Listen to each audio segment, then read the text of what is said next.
Alrighty, we are live at the NAMM Show 2012. We're speaking with Monte Pittman from Jarrell Guitars, and he has just introduced his brand new Monte Pittman guitar. What can you tell us about the guitar? Well, this is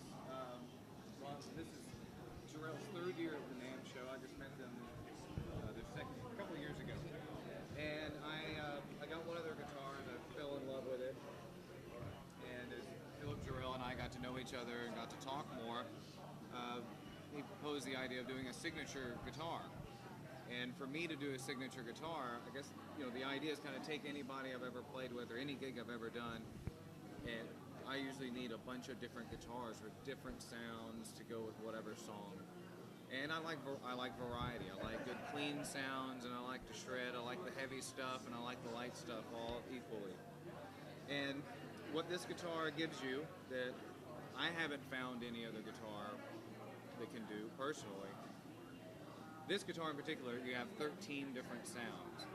And the pickups are custom made by Seymour Duncan. And with all these knobs here give you a different configuration of what you can do with the pickups. You can go from, right here you can play the heaviest of heavy sounds. Right here you can play the funkiest of funky sounds. Right here you can play the countryest of country sounds and the cleanest of clean sounds. You can get it all right here on one guitar.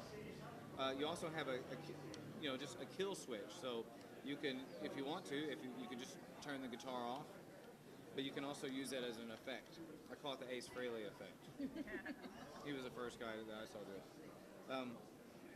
And the color is white and it's got metal flake in it, so when you move it, it shimmers. And I like it being white because the color, whatever color the lights hit it, it's going to go to that. So if I'm immersed in blue lights, it's going to look like I have a blue guitar. On the back, here you have Dunlop 6100 jumbo fret wire. So jumbo frets. It's the same color on the back of the guitar. It's all over. It's got the Monte Pittman logo on the back of the headstock, which is really cool. That's from my new album, Pain, Love, and Destiny. My friend Greg Simpkins drew that.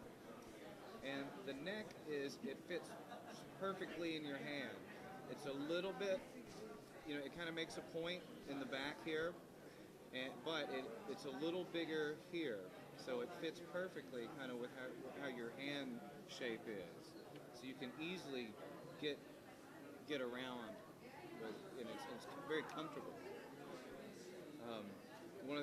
Another thing that attracted me to Jarrell Guitars is I have this feeling that I haven't had since I was like 15 years old of like I just want to pick up a guitar and play it, even if it's for a minute. And it's very inspiring to play. It's not like anything else. With the tone, it really cuts through the sound.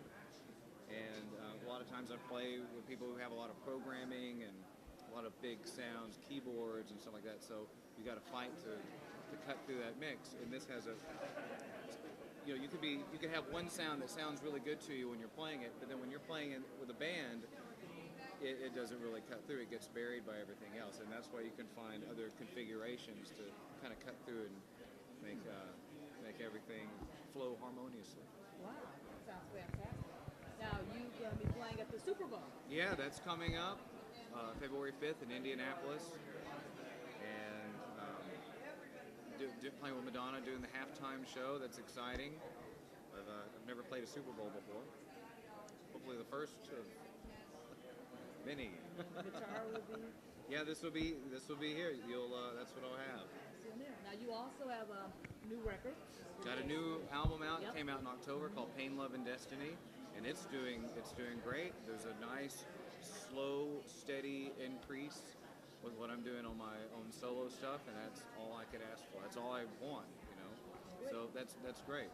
Have you already started writing new material for the next record? Or? I've got 20 songs for the next album, and if you're already familiar with either Pain, Love, and Destiny or my first album, The Deepest Dark, there's the acoustic songs. I've been writing a bunch of blues kind of songs, but more like old blues. And I've kind of taken the rock stuff and cranked it up a notch. So it actually is, there's some fast, heavy, shredding guitar songs. So I'm going to just keep writing those throughout the year and keep letting everybody know about Pain, Love, and Destiny, and have the third album out hopefully by the end of next summer, and then book a tour around there, and that's the plan. Usually I make plans. Yeah. That means something is going to come up and change. Something's gonna come up. I probably shouldn't make plans No, you about it. shouldn't make I plans should just before have the it's songs gonna and come not up, yeah. tell anybody about them. Be like, oh, I can go in the studio. I got this song. I got that song. And then you'll get called for a tour, That will happen. and then you'll be on tour. Any plans of doing touring this year? I know don't. of yet? I don't have any concrete plans right now, but I know I'll be coming to a city near somebody soon. Now you're gonna be playing at the Independent Music Festival. Yes, it's the February. Artists in Music. It was Yep. called the All India Awards, and Yeah. they changed the name. It's the Artists in Music Awards. It's February 10th at the Key Club on Friday night in Hollywood. And yeah, they Are you nominated. playing this guitar? I'll be playing this one. They nominated me for 3 Yeah. categories: Best Rock Artist, Best Blues Artist, and which I wasn't expecting, and I wasn't expecting any of it, and Best Solo Performer. And they've invited me to play, so we'll be there playing 2 songs. I'll be with my band, with Kane Rashad and Max Whipple from the band Voss de France. And the next night, headlining the Whiskey, Saturday, February 11th. And I'm going to go hit the East Coast after that, so it's going to be my last LA show for a while. So if you're watching this and you're in LA, make sure you're there, because you won't want to miss it. Go down and check it out. We're Now, you gonna- played with so many people, Citizen Bang, Prong, Lambert, Madonna. How do you balance it all? Playing solo, playing with artists. Well, the last 10 years, I moved to LA right at the end of 99, 2000.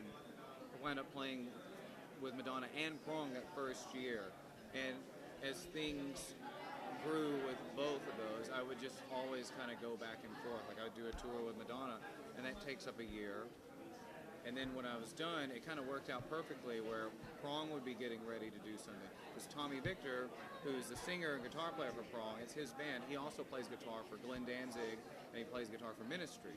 So he would be doing other things also, and we could get together and do Prong. Prong was one of my favorite bands, I think, growing up, and Tommy is still one of my favorite guitar players, the biggest influences. So that was a cool thing of playing in a band that is one of your favorite bands. So I would do both of those, and it just kind of worked out great.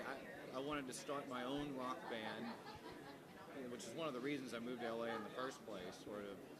I just wanted to work as a professional musician, but I wanted to start a band and play. And that led to starting the Citizen Bane. It was me and Adam Lambert. Tommy Victor played bass. Steve Sadelnik played drums, who was the drummer for Madonna at the time. And we just got together and played when we could, because we were always going out of town and doing other things. Adam was in Wicked.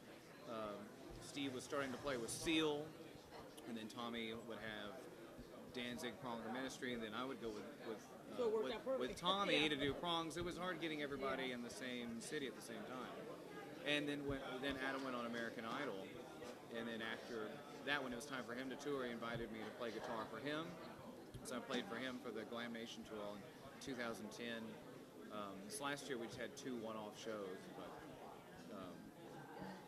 so it's been, and now it's been like a whirlwind. Now it's 12 years later, and I've always been slowly but surely again trying to do my own thing and play out. When I first moved here, I would go and do open mic nights, and I went and played this place in Santa Monica, and I was so nervous to play, and I got like a standing ovation, and it freaked me out, and so I didn't go back and play again for a couple of years, and I kind of just focused. I was just kind of playing with other people. I spent all my time with in between Prong and Madonna, and then I kind of got back into doing acoustic stuff again, and once I would get a project going, then something else would kind of happen, and then there's a lot of the rock songs I kind of gave to the Citizen Bane, and then that kind of fizzled out, and those songs, like, I see why they didn't make sense in certain ways, because I feel like they should have been my solo songs. Yeah.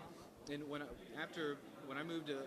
first moved to LA, I worked at Guitar Center in Hollywood, just to have a job, meet musicians, get to know people, you name it.